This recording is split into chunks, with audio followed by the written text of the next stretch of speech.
शेती माझी प्रयोगशाळा या यूट्यूब चॅनलमध्ये मी आपलं स्वागत करतो. या चॅनलवर आपण नवीन असाल तर या चॅनलला सबस्क्राईब करा. या चॅनलचे नवनवीन व्हिडिओ पाहण्यासाठी बेल आयकॉन नक्की दाबा. आपणास व्हिडिओ आवडल्यास लाईक आणि शेअर अवश्य करा. नमस्कार, मी डॉक्टर मच्छिंद्र बांगर महाराष्ट्रातील हवामान परिस्थिती संदर्भात पुढील 3 दिवसाचा अंदाज देणार आहे.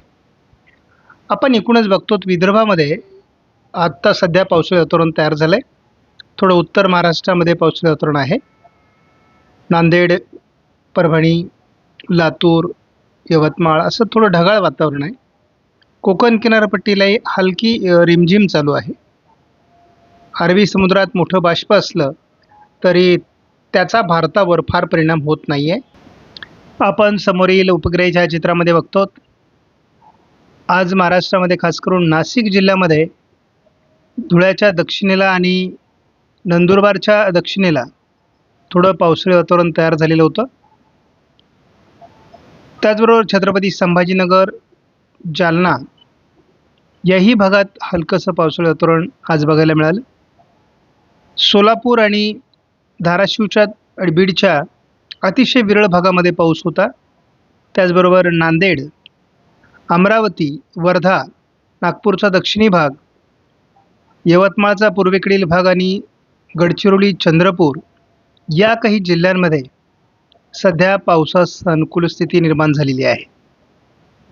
परंतु फार पावसाळी वातावरण आजही आपल्याला बघायला मिळालं नाही. कोकण किनारपट्टीचा पावसाचा जोर आज तसा कमी जाणवला.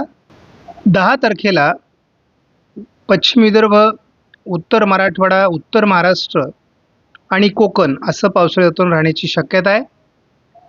त्यामुळे याचा परिणाम साधारण धुळे, जळगाव, छत्रपती संभाजीनगर, जालना, बुलढाणा, वाशिम, हिंगोली, बीड उत्तर, यवतमाळ आणि नांदेड, चंद्रपूरमध्ये होण्याची शक्यता आहे.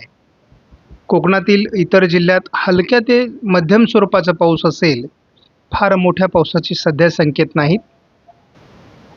11 तारखेला दक्षिण कोकणात म्हणजे रायगड, रत्नागिरी, सिंधुदुर्गमध्ये पावसाचं प्रमाण वाढणार आहे. मराठवाड्यात आणि विदर्भात विरळ स्वरूपात पावसाचं वातावरण राहणार आहे.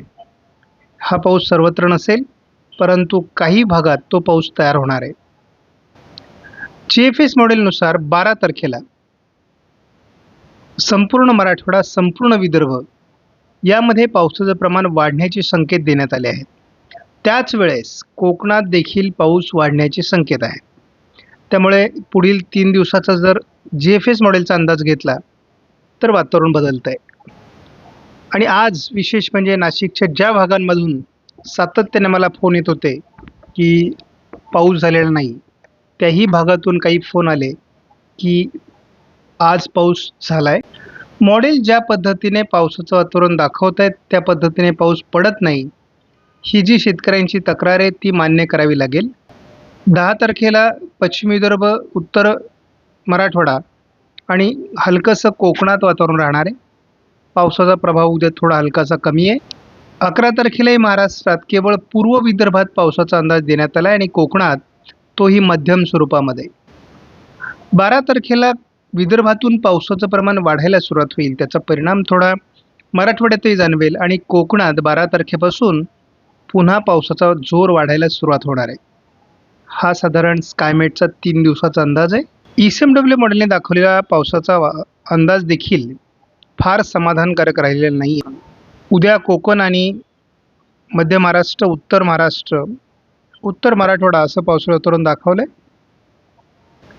महाराष्ट्रात विरळ पावसाची शक्यता मराठवाडा, विदर्भामध्ये 11 तारखेला आहे. कोकणात मध्यम स्वरूपाचा पाऊस असेल. ECMW मॉडेलने पूर्व विदर्भाकडून पावसाचं प्रमाण वाढण्याचा अंदाज, त्याचबरोबर पश्चिम विदर्भ आणि मराठवाड्यातही विरळ ते मध्यम स्वरूपाच्या सरी होण्याचा अंदाज दिला आहे. कोकणात मध्यम स्वरूपाचा पाऊस 12 तारखेलाही असेल, परंतु एकूणच 10, 11, 12 पावसाचं वातावरण साधारण असणार आहे. 15-16 तारखेच्या कमी दाबात संदर्भातील अंदाज या मॉडेलने कायम ठेवला आहे. सध्या महाराष्ट्रातील हवेचा दाब वाढला आहे. जवळपास 1004 आणि 1006 हेक्टोपास्कल असा हवेचा दाब असल्यामुळे पुढील 3 दिवस सामान्य पावसाचे दिवस असतील. फार मोठे पाऊस महाराष्ट्रात निर्माण होतील अशी सध्या शक्यता फार कमी आहे.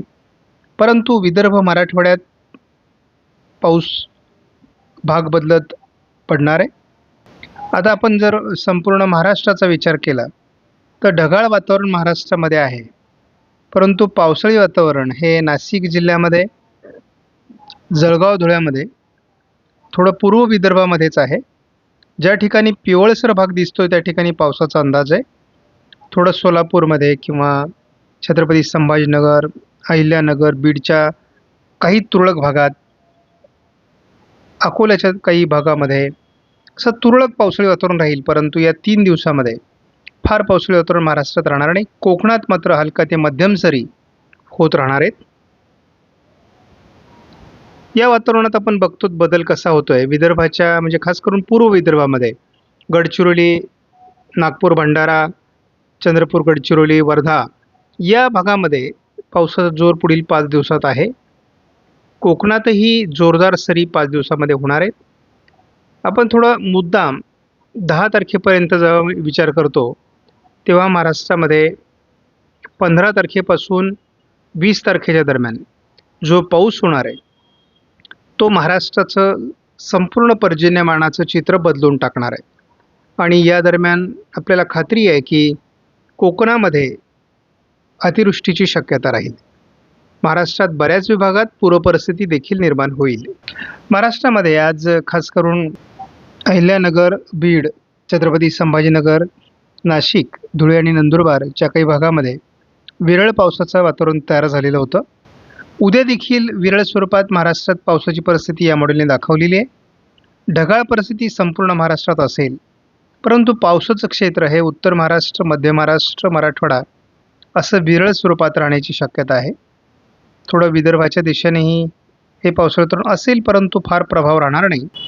11 तारखेला 10 तारखेच्या तुलनेत पाऊस जास्त राहील. मराठवाडा, विदर्भात पावसाचं प्रमाण वाढण्याची शक्यता आहे.